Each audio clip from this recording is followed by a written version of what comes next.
Ces hommes font de l'extraction illégale de diamants. Dans le village de Tortilla, au nord de la Côte d'Ivoire, on les appelle les clandos, les clandestins. Pour eux, c'est le seul moyen de survie. On n'a rien à faire ici, c'est travaux champêtres.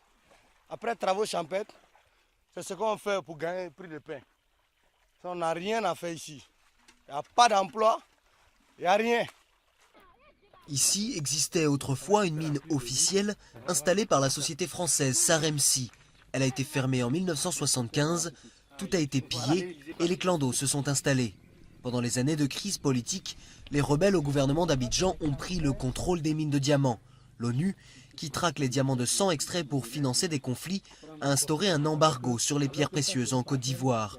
Une mesure que la nouvelle administration s'efforce de faire annuler.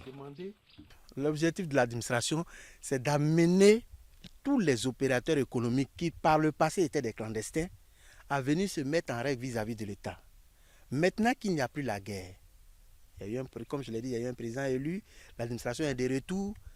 Il serait bon qu'il n'y ait plus d'embargo sur les pierres précieuses de la Côte d'Ivoire. Il faudra pour cela arrêter les exportations illégales vers les pays voisins comme le Mali et faire enregistrer officiellement auprès des autorités ivoiriennes les parcelles. Un processus en bonne voie. Ici, le travail se fait en toute légalité. Nous travaillons sur la parcelle 1200, la parcelle de M. Vincent. Actuellement même c'est dur, on ne gagne rien même. Même toute la semaine que nous venons de faire, de couler là, on n'a rien eu encore.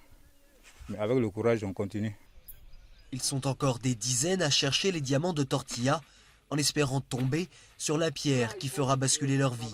Mais en attendant, la plupart ne gagnent environ que 30 € par mois. Beaucoup sont partis pour tenter de trouver de l'or.